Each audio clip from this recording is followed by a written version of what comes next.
नमस्कार सर्वांना, श्री स्वामी समर्थ। तर आजच्या व्हिडिओमध्ये आपण वसंत पंचमी हा सण का साजरा केला जातो आणि या सणाचं काय महत्त्व आहे, हा उत्सव केव्हा सुरू झाला, हे सगळं जाणून घेणार आहोत। 2 फेब्रुवारी 2025 रोजी वसंत पंचमी आहे। वसंत पंचमी हा एक हिंदू सण आहे जो वसंत ऋतूमध्ये साधारणपणे फेब्रुवारीमध्ये साजरा केला जातो। या शुभ दिवशी देवी सरस्वतीची पूजा केली जाते, जी ज्ञान, संगीत आणि शिक्षणाची देवी आहे। वसंत पंचमीला श्री पंचमी, ज्ञानपंचमी असेही म्हटले जाते। हा सण माघ महिन्याच्या शुक्ल पक्षाच्या 5व्या दिवशी येतो।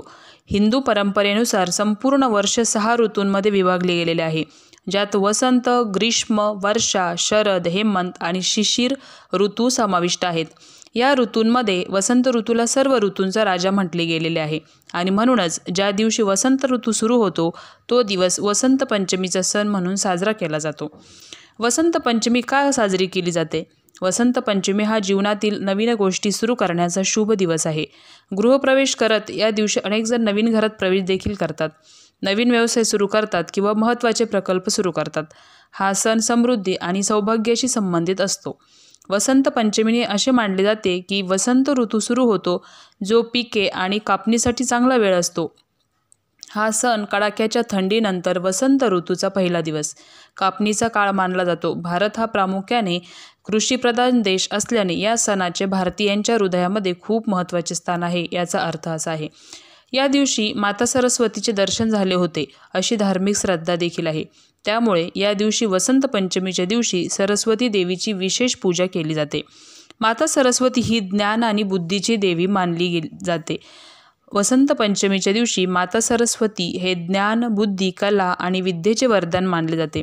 म्हणून या दिवशी लोकांनी पिवळ्या रंगाचे कपडे परिधान करून देवी सरस्वतीची पिवळ्या फुलांनी पूजा करावी। वसंत पंचमीचा उत्सव केव्हा सुरू झाला? हिंदू पौराणिक कथेनुसार असे मानले जाते की भगवान ब्रह्मदेवाने या दिवशी विश्वाची निर्मिती केली। विश्वाची निर्मिती केल्यानंतर त्यांनी जगाकडे पाहिले तेव्हा त्याला सर्व काही उजाड आणि निर्जन दिसले।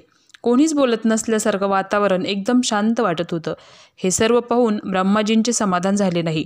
तेव्हा ब्रह्माजींनी भगवान विष्णूंची परवानगी घेतली आणि आपल्या कमंडलूतून पृथ्वीवर पाणी शिंपडले। पाणी शिंपडल्यानंतर एक देवी प्रगट झाली। देवीच्या हातात वीणा होती। भगवान ब्रह्मदेवाने त्याला काहीतरी खेळण्याची विनंती केली, जेणेकरून पृथ्वीवरील सर्व काही शांत होऊ नये। त्यामुळे देवी काही संगीत वाजवू लागली। तेव्हापासून ती देवी सरस्वती ऋतू, वाणी आणि ज्ञानाची देवी म्हणून ओळखली जाऊ लागली। तिला वीणा वादिनी म्हणून देखील ओळखले जाते। असे मानले जाते की देवी सरस्वतीने वाणी, बुद्धिमत्ता, सामर्थ्य आणि तेज प्रदान केले।